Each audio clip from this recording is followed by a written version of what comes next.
Hello and welcome to Eyes of Faith with Michael Roy. Hey, thanks for tuning in to the channel today. God bless you. Hey, thanks again for joining. We want to continue our coverage of the shooting of Donald Trump, the attempted assassination of Donald Trump. We have updated videos, updated information, and so I want to give my take, my point of view on much of this. We're going to look at a little bit of the overview of Saturday's mishap, a potential assassination of Donald Trump. We're going to hear from the director of the Secret Service, Kimberly Cheatle. We're going to see what she has to say. Then we're going to hear from two former Secret Service agents who really are going to contradict basically what Kimberly Cheatle, the director, has to say.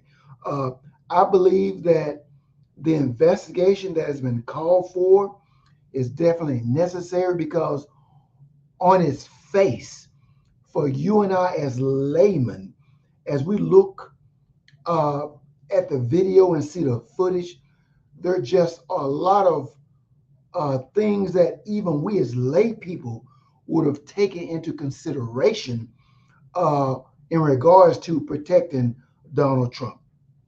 So I'm not going to go into a lot of detail. I want to bring us in, let us see the videos. Then I will intervene at the end of each video to give my personal point of view on each of them.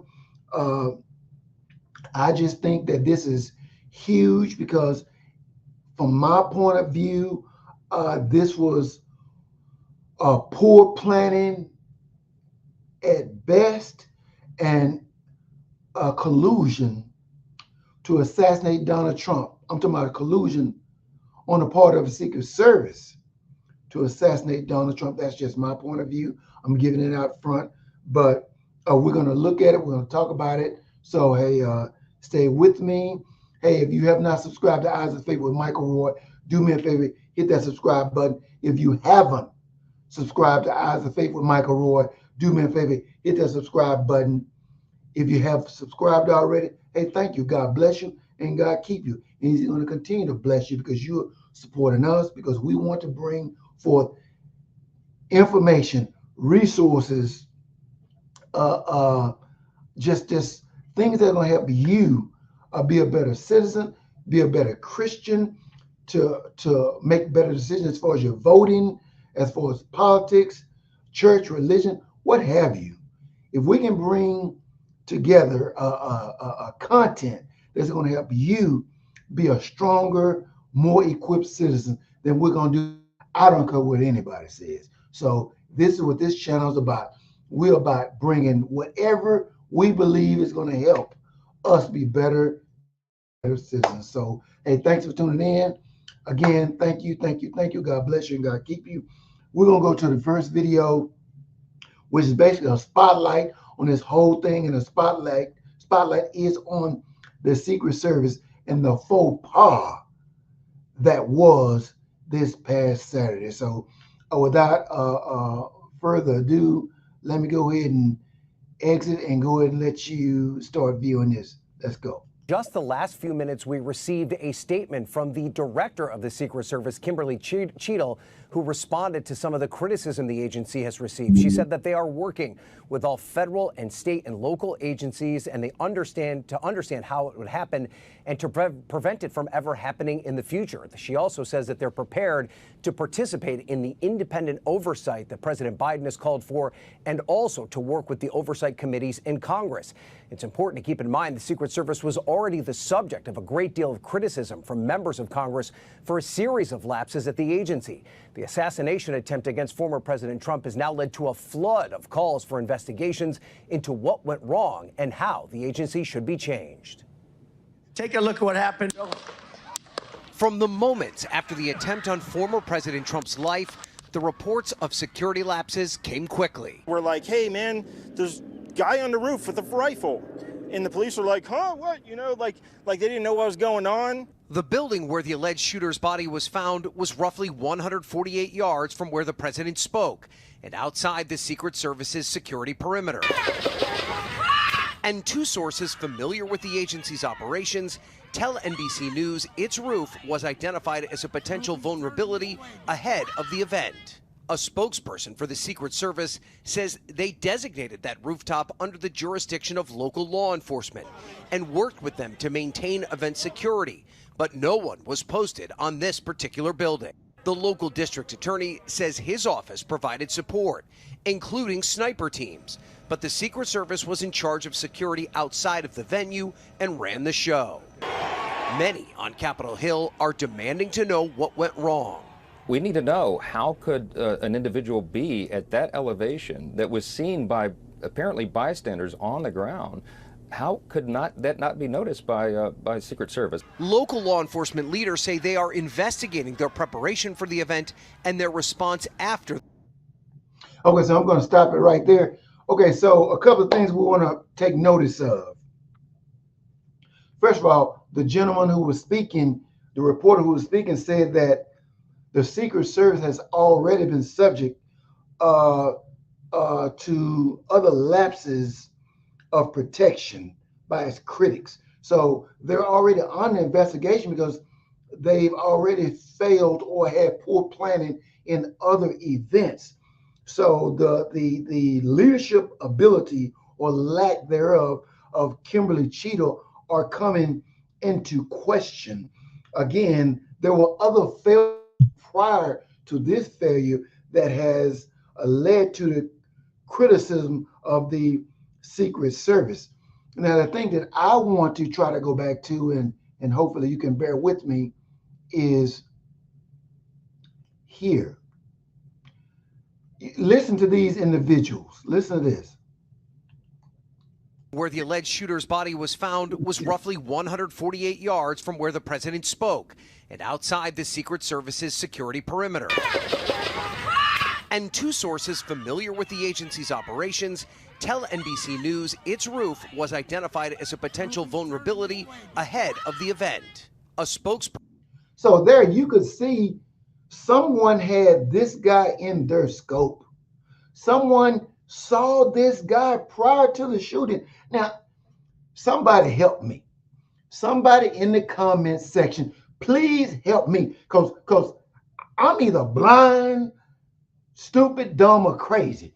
This guy's laid out, stretched out with a rifle, getting ready to shoot, and somebody had him on video camera, but he was still allowed to get off 7 shots at President Trump. Man, this is crazy. Let me go back a little further. Listen to this testimony, to these private individuals. On former President Trump's life, the reports of security lapses came quickly. We're like, hey, man, there's a guy on the roof with a rifle. And the police were like, huh, what? You know, like they didn't know what was going on. The building where the alleged shooter. You know, this guy with the Trump hat, with the orange hair, he wasn't the only guy. There were multiple people pointing to the roof where the individual had apparently just crawled onto the roof. Come on, man. People pointed it out, and obviously nobody gave a damn. In my mind, in my view, the Secret Service was in collusion with someone, and I'm going to say the Democratic Party, to have Donald Trump assassinated, because you've got multiple citizens showing police, talking to other people, showing this individual on the roof. And then the video I showed a minute ago, this guy was either in a Secret Service agent sights or someone had him in their scope, and you showed him laid out on the roof, and they still allowed him to get off 7 shots. Somebody help me, because I don't see how the Secret Service is not culpable and it's not going to be held in some criminal fashion to what has happened this past Saturday. I'm saying that you got video. It's in black and white. You got the testimony of multiple individuals who said they told the authorities that this individual was crawling on the roof and was in fact on the roof. Now, I'm going to end with that, but you see it for yourself, right? Let's go ahead and go to our second video where apparently this is an interview with the Secret Service Director, Kimberly Cheatle, who I learned, listen, prior to this job, listen, was the security director at Pepsi. You go from being a security director at PepsiCo, you mean headquartered in Farmers Branch in Dallas, in posh protected Dallas, to becoming the person who guards former presidents, the person who guards our president, this woman who was it's crazy. Anyway, her name is Kimberly Cheatle, and this video she's giving her take on what happened, and believe it or not, she's actually going to pass the buck. So I want to add her to the stage and just let you hear her little spiel. So I'll let you listen to her, and I'm going to give my take. Okay, so here's the Secret Service Director, Kimberly Cheatle, a 25-year veteran, 25-year veteran, apparently, in security. And she's going to give her take to this reporter. Here we go. When you said that local law enforcement was responsible for that building, what did you mean by that? So Secret Service respects local law enforcement, and we could not do our job either investigatively or on our protective mission without them. In Pennsylvania, in fact, on that same day, they were also working the First Lady trip and a vice presidential trip. So I understand the constraints that they're under, and as I said earlier, we couldn't do our job without them.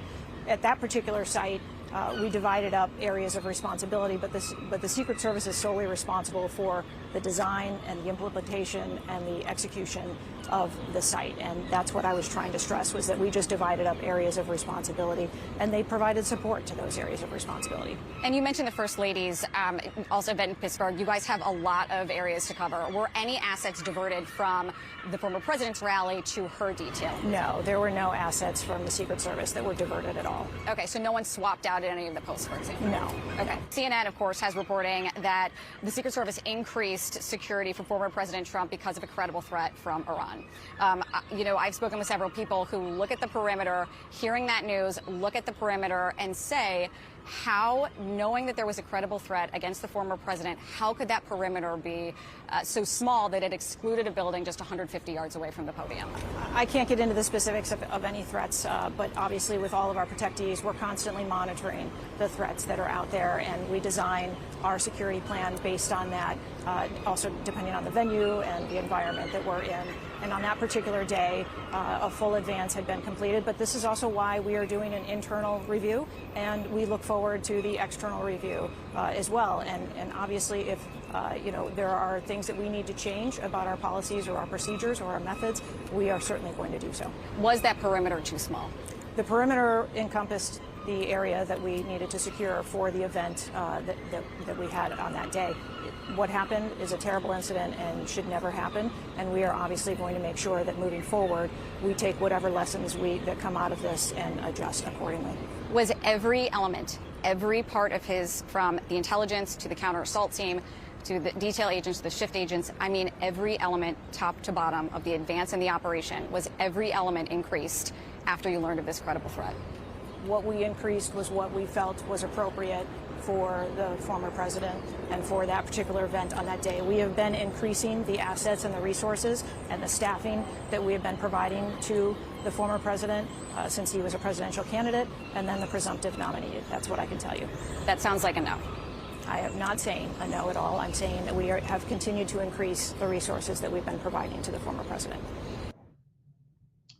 Wow. Now, let me tell you what I heard her say. First of all, I heard her say that we partner with local municipalities to set up the perimeter and get their permission to spread out our protection, and that we are limited in some respects based on the local authorities. Now, someone in the comment section, when you hear this, you tell me in the comment section that that is not what she said, because she basically said we have to work with the local authorities. We don't run roughshod over them. We don't supersede them. Wait a minute. This is a potential president of the United States, or could have been the president. You mean to tell me that you guys can't say, hey, we need to push this thing further back. We need more control. Of course they can. Of course they could have. She basically passed the buck. She basically said, it's not our fault. It's the local police fault. It's the local SWAT team fault. They should have stopped this guy. They should have prevented him. Wait a minute. The Secret Service has a lifetime commitment to every president.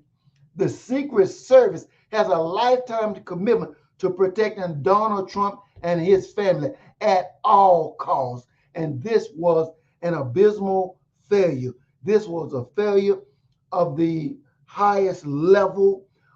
I say it seems like there was collusion, but hey, I could be wrong. If you'll pay attention and notice at the end, when the reporter asked her, did you guys provide everything you could have provided? Did you give Donald Trump everything you could have given him? Listen to what she said.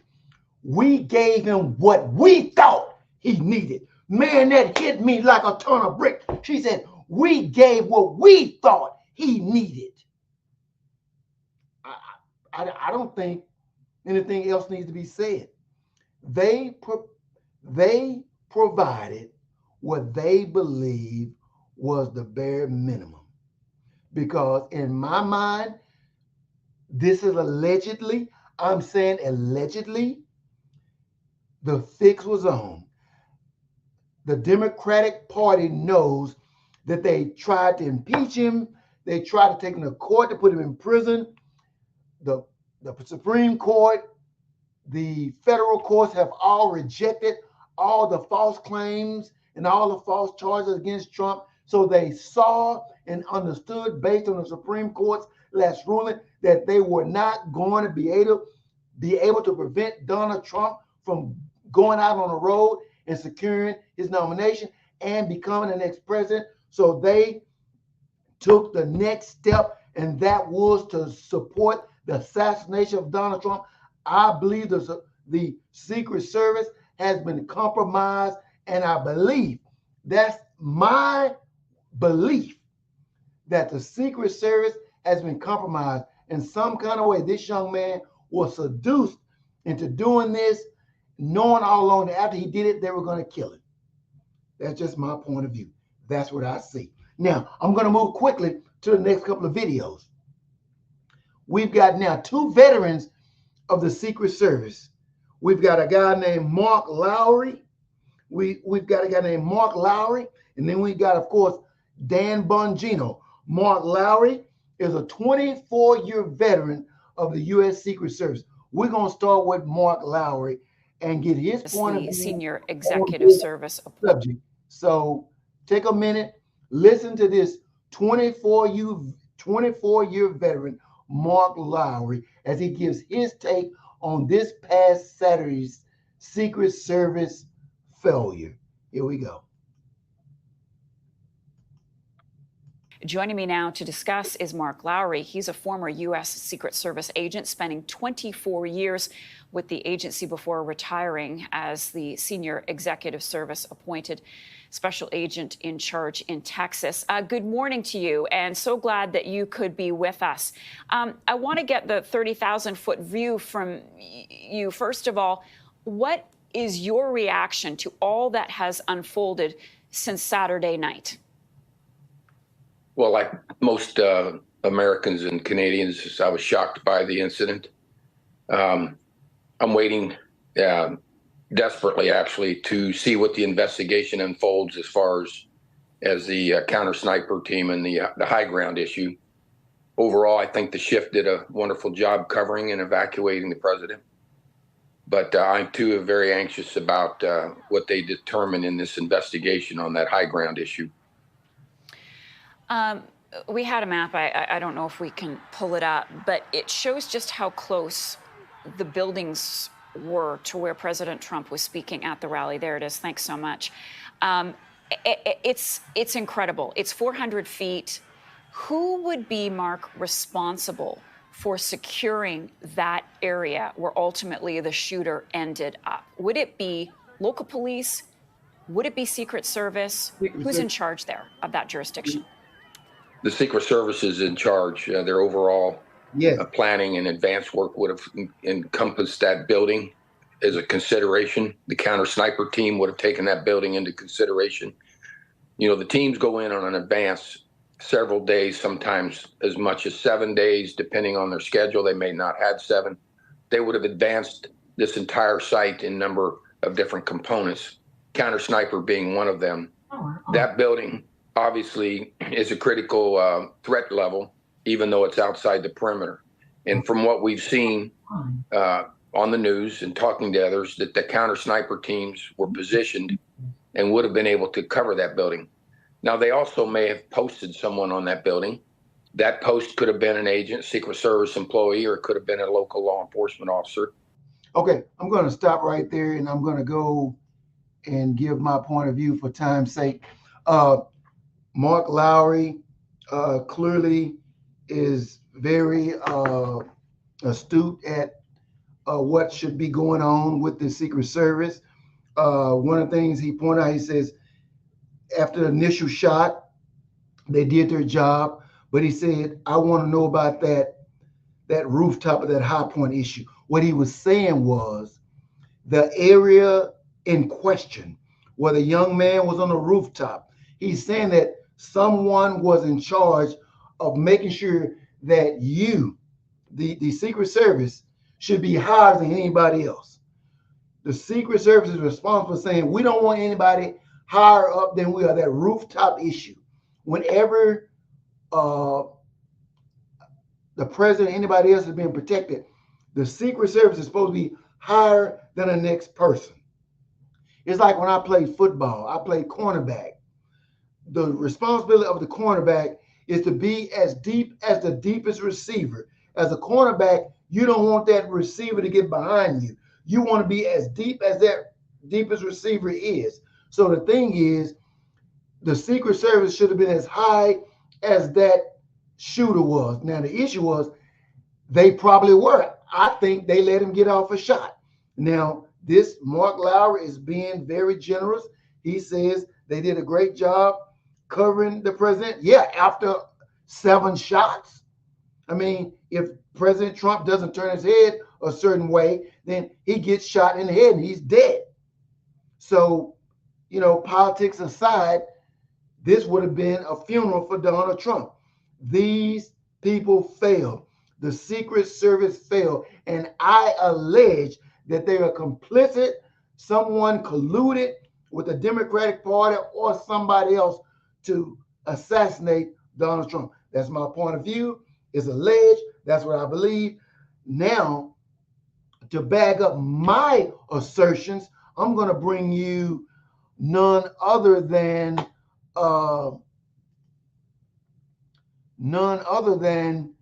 Dan Bongino, who a shooter, Dan Bongino came into the Secret Service in 1999, worked all the way to 2011. Now, I'm going to let Dan go ahead and talk because he's not being as kind as Mark Lowry. He's going to lay it out to what he believes actually happened. He's going to call it for what it is. An abject failure and possible. He doesn't say it, I'm saying possible collusion to assassinate Donald Trump. Let's listen. You're telling me the best technology you have was deployed and you missed a a shooter 130 yards, say it was 200 yards. The Secret Service CS team, Pete, the counter sniper teams, and I'm not sure those two guys are Secret Service. We have to remember that we don't always, when we go to New York sometimes with high-level protectees, we'll use NYPD ESU counter sniper. So I'm not really sure either way, they'd still be briefed in. The question we have to ask is, if that's the best technology we have, and we had a CS team up there with a shooter that, we're trained out to 1,000 yards in the Secret Service with the counter sniper team. How did they miss someone at most, 1/5 of the way there? It doesn't make any sense. And even worse, it's broad daylight on a white roof. So again, open questions here. Was there forward-looking infrared deployed? Was there aerial support, drones, helicopters? Something happened too. If you go back and listen to the audio, I want you to listen to this after I get off here. When Donald Trump, after this tragic thing happens, you'll see the Secret Service agents. And by the way, I know some of those guys personally.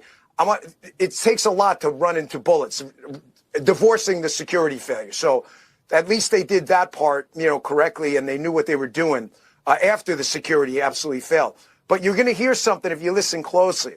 The guy mentions Hawkeye on the scene. He's talking about those two, the black BDU with the tactical gear CAT element, that two-man CAT element. That stands for Counter Assault Team. That's a Secret Service Special Weapons Team, equivalent to our SWAT.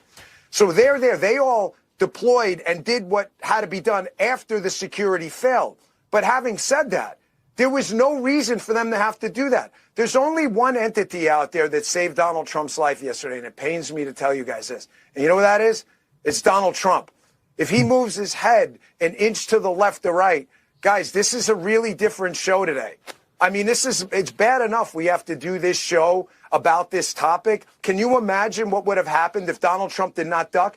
And looking at the stage there, I'm speculating, but I'm pretty sure based on experience that the bunting around the front of the stage is probably armor. Donald Trump knew to duck. I mean, most people would. He saved his own life. That's just a fact.